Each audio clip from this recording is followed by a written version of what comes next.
Bonjour à tous! Bienvenue dans Raconte-nous une histoire, le podcast familial qui raconte des histoires pour rêver, réfléchir et grandir ensemble. Une histoire, s'il te plaît. Bien sûr, allez, venez les enfants, et les grands aussi. On s'installe tranquillement, on ouvre grand ses oreilles, son imagination, et peut-être aussi son regard sur le monde. Et c'est parti pour l'histoire! Bonjour à tous! Aujourd'hui, je vais vous raconter une histoire qui me tient vraiment à cœur.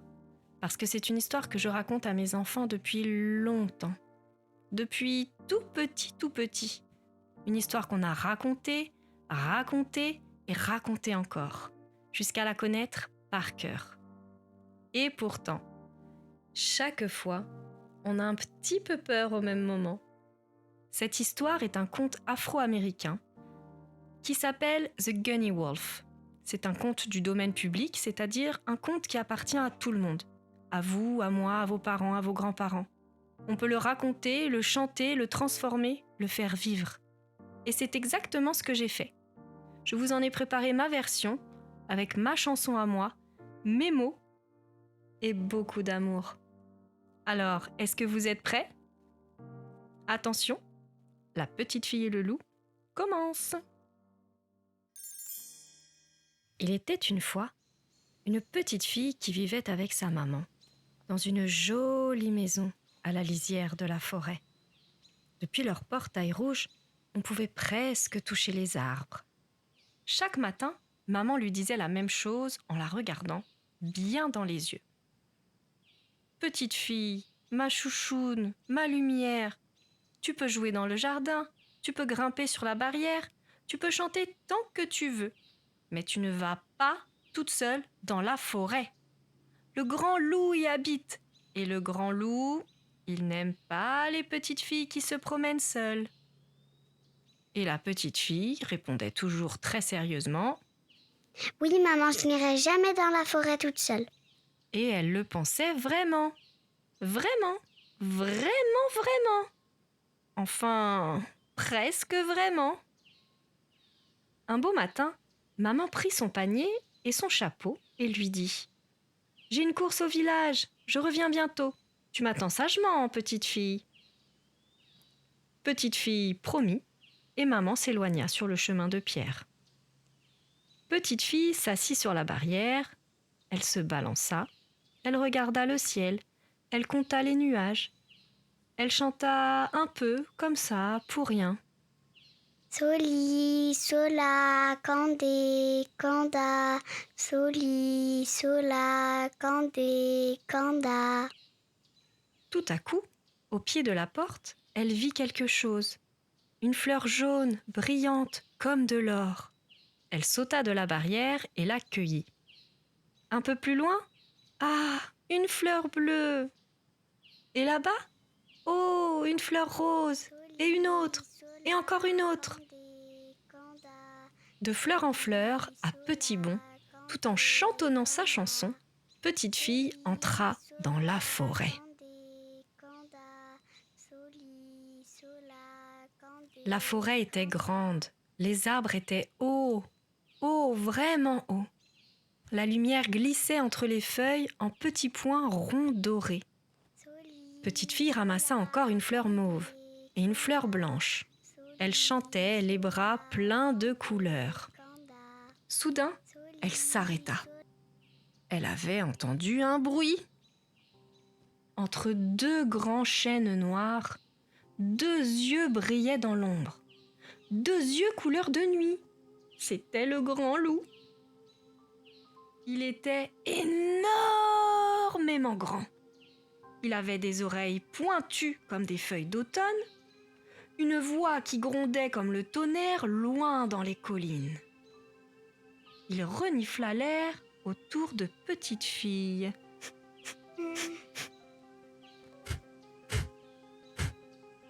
Petite fille, c'est toi qui chantes ? Petite fille trembla. Ses fleurs tremblèrent avec elle.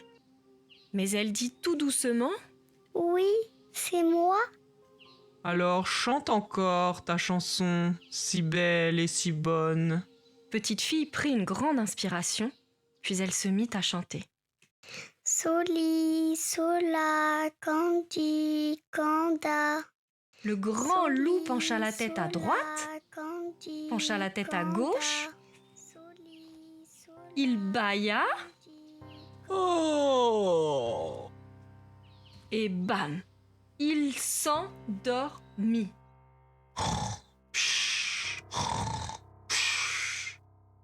Tout doucement, sur la pointe des pieds, Petite fille commença à reculer. Petit pita, petit pita, petit pita, petit pita. Soudain, le grand loup se réveilla. Petite fille, tu as bougé? Non, non, je n'ai pas bougé. C'est toi qui as bougé, le loup. Ah bon?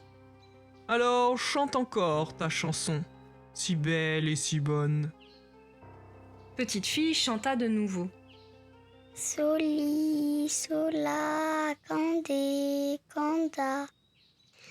Le grand loup inclina la tête. Ses paupières s'alourdirent. Il bâilla encore. Oh! Et bam, il tomba endormi.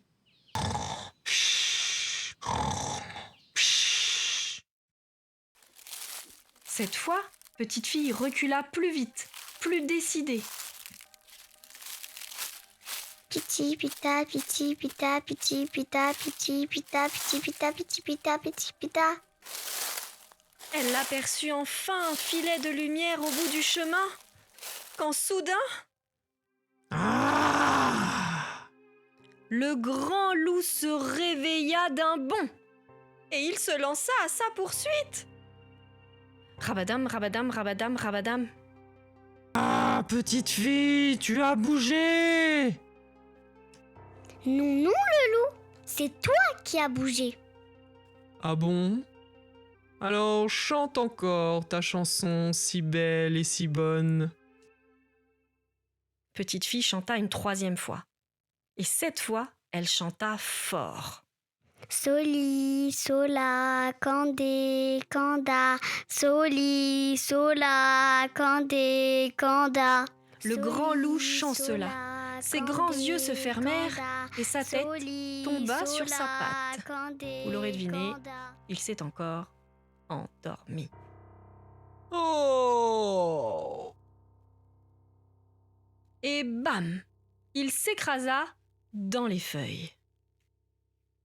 Petite fille ne demanda pas son reste. Elle lâcha ses fleurs et courut aussi vite qu'elle le put.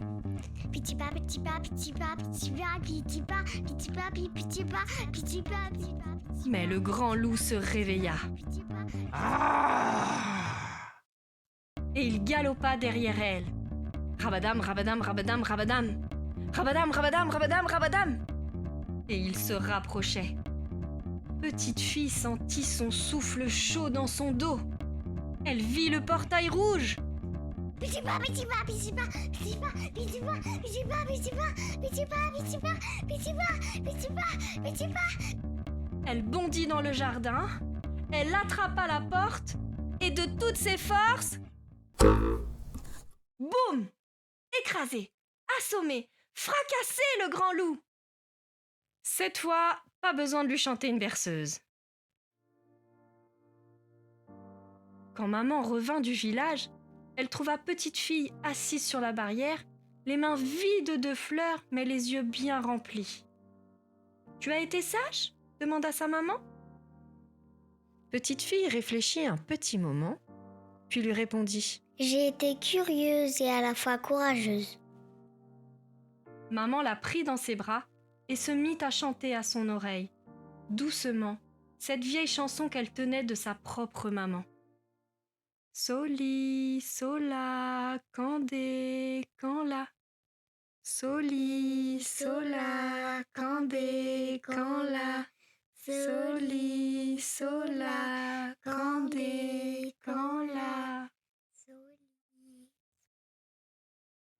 petite fille bâilla, comme bâillent toutes les petites filles. Ah! Ses yeux se fermèrent tout doucement, et elle s'endormit, presque sans bruit. Chut. Et voilà, l'histoire est terminée. J'espère qu'elle vous a plu et qu'elle vous a donné envie de la raconter à votre tour. À bientôt pour une nouvelle histoire. Merci d'avoir écouté Raconte-nous une histoire. Si tu as aimé, Tu peux nous aider en mettant 5 étoiles et en partageant le podcast autour de toi. ça nous aiderait beaucoup. À bientôt pour une nouvelle aventure. Faites vos rêves.